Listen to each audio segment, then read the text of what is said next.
Good morning, good afternoon, good evening, folks. Michael Zuber, one rental at a time. And yes, just like every Monday, we start off strong with Mr. Greg Dickerson. How you doing, sir?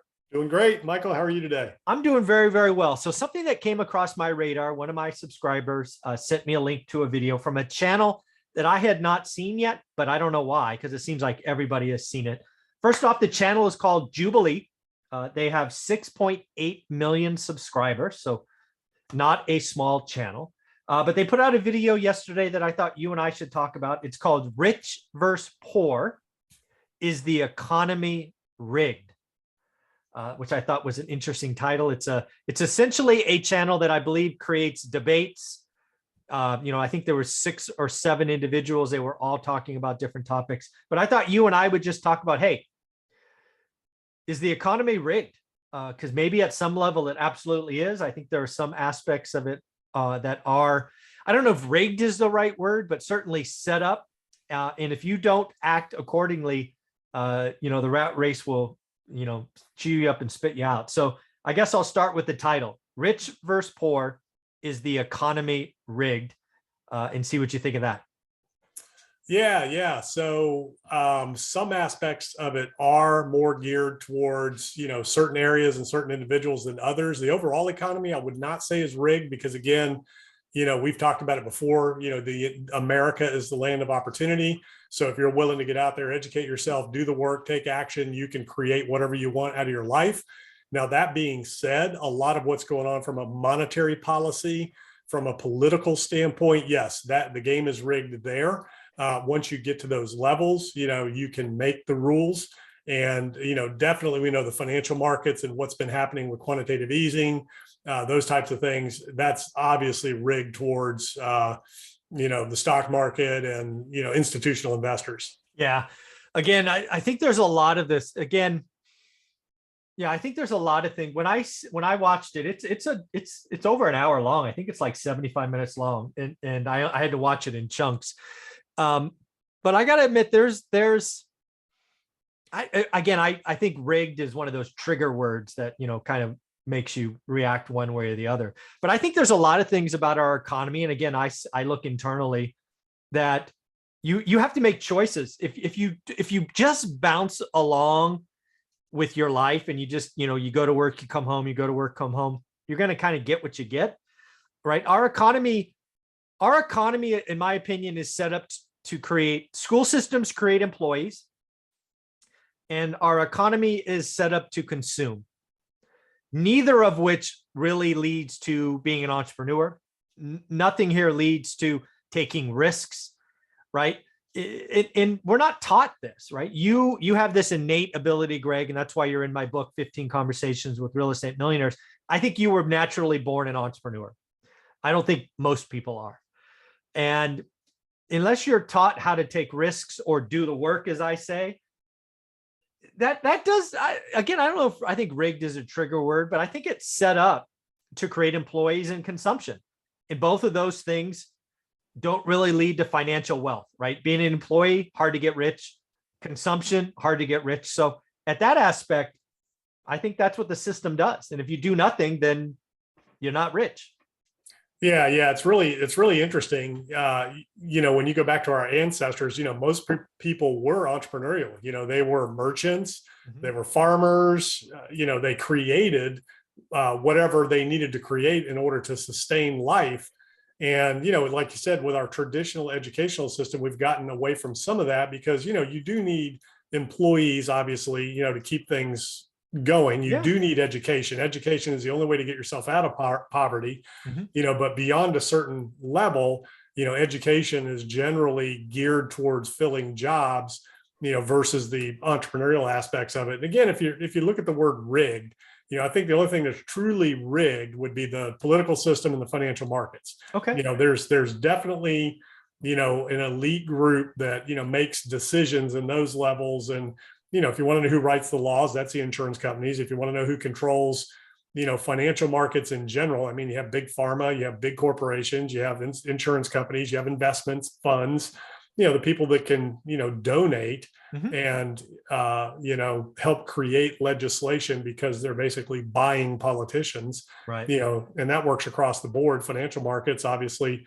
the liquidity that's been created and pumped into markets, just like back in 08, 09 on the real estate side, the rating agencies that were selling the products they were rating No. and creating, are the ones that were allowed to get away with things. And those same big investors that created the problem were allowed to buy all of those toxic assets back for pennies on the dollar, and then turn around and resell them and or turn them into rental products. So it's just this whole huge, wheel that keeps going around. We're seeing the same thing in financial markets right now. Jay Powell for the last 6 weeks has raised the flag. Take profits, take profits. You got bonuses coming up. Sell. We're going to keep the liquidity pool running for the next 6 weeks. You have 6 weeks to get out without crashing the market. And that's what he said, last week at the, at the FOMC meeting, was basically take your profits, lock in your bonuses, and you got about 6 weeks to get it done before we have to do something, because we can't not do anything. Right. Yeah, inflation got away from us. That's rigged. I mean, everybody knew it. We've Yeah. been watching the markets, tailor values towards the narrative from the Fed. Yeah. Jay Powell comes from the investment banking world. So, if you look at, if you want to call rigged, rigged from that standpoint. Yeah. But in terms of opportunity, there's no deck stacked against anyone in this country that wants to educate themselves, get out, do the work, take action, and create their own opportunities. That is never going away. It hasn't gone away, and it's still alive and well today as it was. Actually, it's even easier today to stake your own claim, than it was when I started, or, even before that. Yeah, that's just something. So what I want to talk to you about was really two things. First, the rigged aspect. I think you're right. I think there are aspects of this that are set up for the elite, not the others, i.e. the Fed coming in 20 months ago saying, hey, money's free. We're going to buy everything we can. That was to prop up assets and to save debt-ridden companies, because otherwise the economy could have been in tatters and in real trouble, clearly. And now he's given signals, guys, get out, lock in profits, get out. Let's look at the political system. I mean, you and I can't go print money or take on all the debt we want to just spend frivolously. No. We have to balance our budget. We have so much coming in, we have to make it work. So when you look at the federal government and where it all starts, they're spending money on stupid things and lining their own pockets, and they just keep printing to do it. Totally get it. So now let's flip to the other side. The first 3 words, I guess, were rich versus poor. This is something that I'm really proud of this channel. I'm proud of your story, my story. I believe everybody, at least in the US, it's the only economy that I know of with any depth. All of us have the ability to make our financial future better, right? If you're willing to sacrifice, do the work, and do it consistently, you can improve your financial system. Whether you are a single mother as a teenager, have evidence of that on the channel. Whether you grew up in Section 8 housing, we have examples of that. Whether you're a 9th grade dropout and not set up for success, we have examples of that. Whether you quit your job and start a business with a truck and a toolbox, you're an example of that. Whether you lose 80% of your net worth because of stupid stock choices, you have examples of that. So again, when I think rich versus poor, that's just a moment in time. If you want a better financial future, you can do the work, whether it's stocks, crypto, real estate, entrepreneurship, you can do it. It's not easy. It's not quick, but if you stay at it and you learn, during the way, you can have a better future. And if you do it long enough, you can be rich. What do you think? Yeah. Poor is permanent. Broke is temporary. Oh, so, I like that. Poor is a choice of a position in a place, whereas broke is a temporary setback. So those are 2 definite mindset shifts. And then rich and wealthy are 2 very different things too. You can be rich, which is temporary. Wealth is permanent. So, those are the things you want to really look at. It's easy to make $1 million. The hard part's keeping it. Yeah. Making your first $1 million is not that hard, especially now. Hanging on to it. That's what's hard, because what's the first thing that happens? As your income goes up, you want to spend more. You want the bigger house. You want the Lambo. The taxes come get you. Taxes. Taxes. People forget about taxes when they're making money. But what they really forget is, reinvest. Yes. Reinvest those profits into other assets that will generate the cash flow to pay for what you want. Rich dad, poor dad. You go back to that. Yeah. Build businesses that generate cash flow to invest in other assets that then pay for your lifestyle on autopilot. Yeah. Yeah. This again is something I really love. Can you do that mindset shift again? Again, rich versus wealthy, poor versus broke. Just a little bit more on that is something I Yeah. think people need to hear. So one's permanent and is labeling yourself, where the other one is just a temporary situation. So rich is just kind of temporary. I'm rich. Well, I got a lot of money.